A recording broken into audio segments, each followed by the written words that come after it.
Dear students, today we are going to deal a topic from chapter 7. The name of the chapter is Formation of a Joint Stock Company, and the name of the topic is Documents Required for Registration. So when promoters think of registering the company, they have to submit certain documents. There are 6 documents they need to submit while registering a company with the application. The first document is Memorandum of Association, second is Articles of Association, Consent of Proposed Directors, Agreement if any, Statutory Declaration, and the proof of payment of fees, that is receipt of payment of fees. So first important document which is prepared by the promoters is Memorandum of Association. It is the most important document as it defines the objectives of the company. Now this is the main document without which company cannot be registered. When the promoters think of registering the company with the registrar of companies, they have to compulsorily submit this Memorandum of Association. This document lays down the boundaries of a company. It mentions the purpose, that is objectives for starting a joint stock company. No company can legally undertake activities that are not contained in its Memorandum of Association. So if any company undertakes any activity which is not mentioned in its Memorandum of Association, then the company is termed out to be illegal company, or they are not undertaking legal activities. This Memorandum of Association has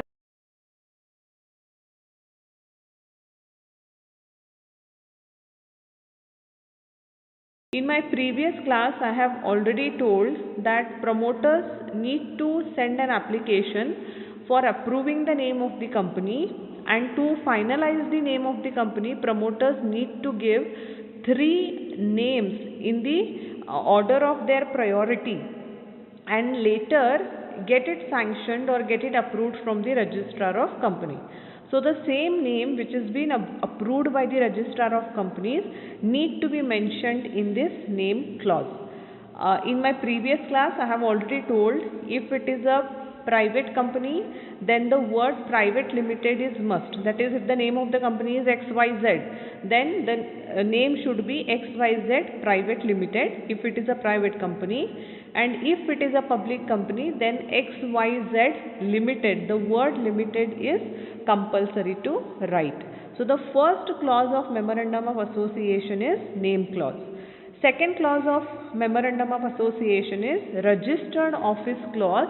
We also call it as Domicile Clause. Now in this clause, the promoters need to mention the complete address of their registered office in the state where they are going to situate their registered office.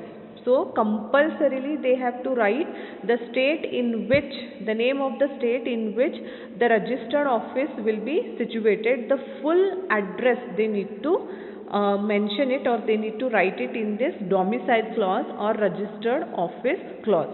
Now suppose if still they have not mentioned in the Memorandum of Association in this clause, they have a time. After registering the company, if they fail to finalize the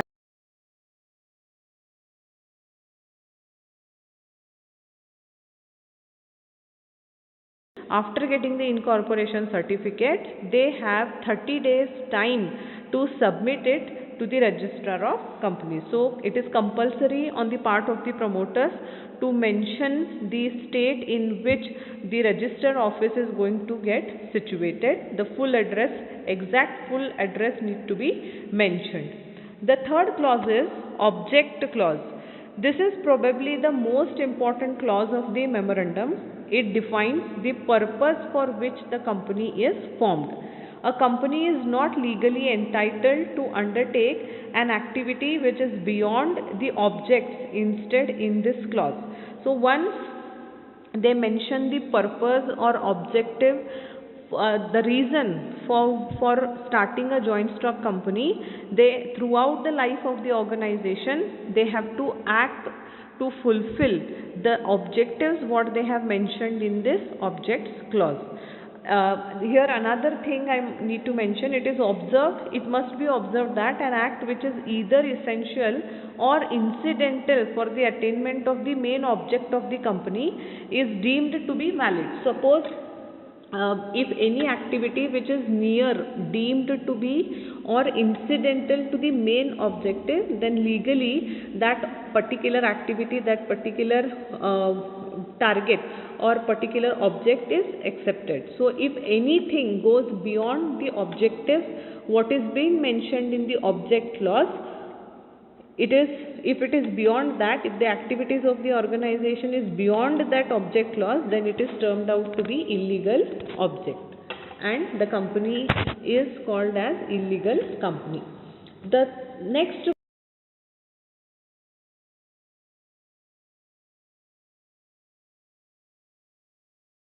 owned by them. So in the liability clause they write the liability of the members or owners, whether it is limited, whether it is unlimited. Even if it is liability limited by guarantee, they have to mention till what amount their liability is, 50,000, 1 lakh, whatever it may be. If it is a public company, then the liability is restricted to the amount unpaid on the shares. The next is capital clause. Now this clause mentions the maximum amount of capital to be raised from general public. That capital we call it as authorized capital. We also call it as registered capital. For example, the authorized share capital of the company may be rupees 25 lakhs. Suppose if XYZ company wants to raise 25 lakhs rupees from the general public by way of issue of shares, their authorized capital becomes 25 lakhs, which is divided into 2.5 lakh shares of rupees 10 each. This is the way company writes the authorized capital. 25 lakhs is the authorized capital, which is divided into number of shares and each share value will be given.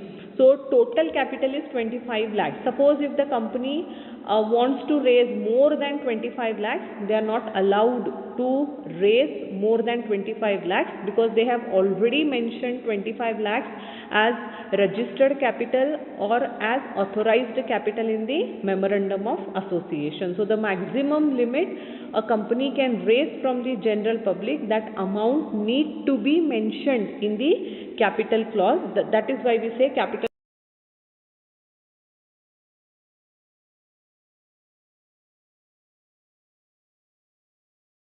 So as I have already told, more than 25 lakhs company cannot raise the money from the general public once they write their authorized capital or once they mention their registered capital in the capital clause. Now above memorandum of association with clauses must be signed by at least 7 persons in case of public company and by 2 persons in case of a private company. Suppose if it's a public company, this document compulsorily be signed by 7 persons. If it is a private company, the said document is to be signed by 2 persons if it is a private company. So memorandum of association is one of the important documents which lays down the objectives of the company. That is, for what reason promoters are going to start the company. The boundaries are mentioned in the most important document without which company cannot get registered or company cannot get incorporation certificate. So there are clauses. First one is name clause, registered office clause, objects clause, liability clause, and last 5th one is capital clause. The second important document required by the promoters at the time of registering it with the registrar of companies is articles of association. Now it is another important document which lays down rules, regulations for internal management. To run internal management, there are certain rules, there are certain regulations. All those rules and regulations are written in one document. That document we call it as articles of association. These rules are subsidiary to the memorandum of association and hence should not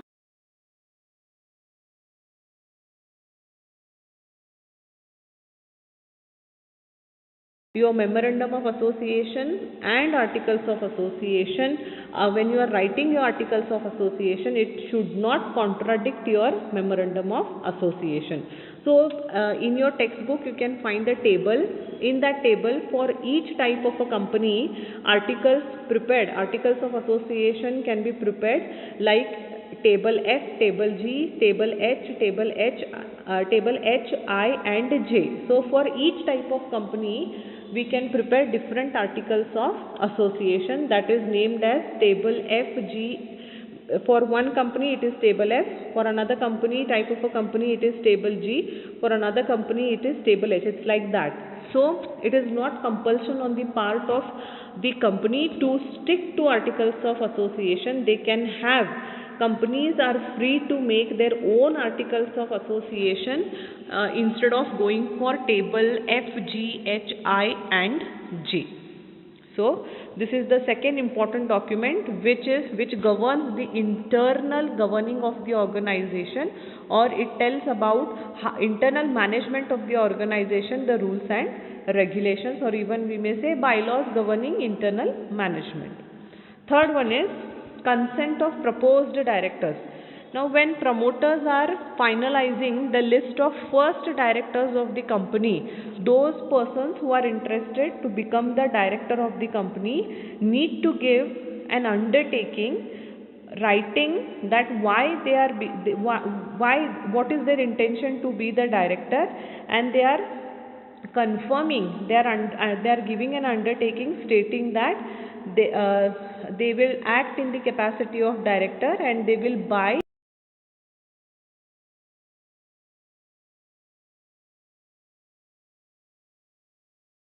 undertaking. We call it as consent of proposed directors. They are not the final directors, but they are proposed. Tomorrow they will surely become directors of the company. Their name is been proposed. That is why we call it as consent of proposed directors. Fourth one is agreement. Now to look after certain things in the organization, promoters may appoint managing director or whole-time director or a manager. So promoters may appoint any one out of these three posts, that is managing director, whole-time director or manager. So if any contract is entered with managing, if they have finalized to have managing director, then the promoters will enter into a contract with the managing director.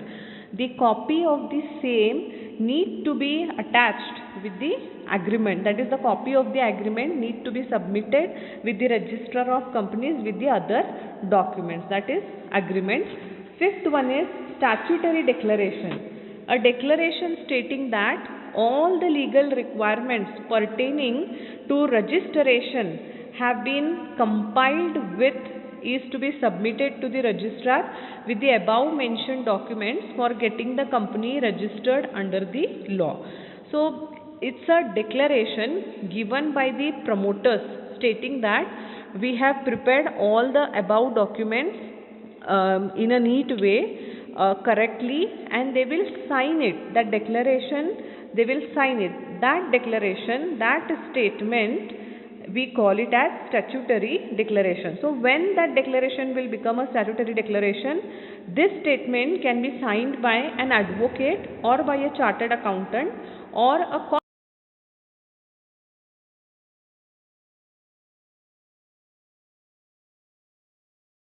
in the articles as a director or manager or secretary of the company. So the above declaration must be signed, can be signed any one of them, either advocate, either chartered accountant, either cost accountant or a company secretary in practice who is engaged in the formation of a company, and out of these any one, and the one who is already there with the company, that is, and by a person named in the articles as a director or a manager or secretary of the company. So the above said declaration should be signed, and then it takes the form of a statutory declaration. Then next important last important document is receipt of payment of fees. Now to get the company registered, there is with the registrar of companies that is there is a fee is mentioned by the registrar of companies. So necessary fees must be paid by the promoters at the time of registration. So once the fees is paid, they will receive a receipt or a copy of a challan. That copy of challan or receipt must be submitted to the registrar of companies, which is based on the authorized share capital which is mentioned in the capital clause. So these are 6 important documents need to be prepared by the promoters at the time of getting incorporation certificate with the application. So first is memorandum of association, articles of association, consent of proposed directors, agreement, statutory declaration and receipt of payment of fees. Thank you.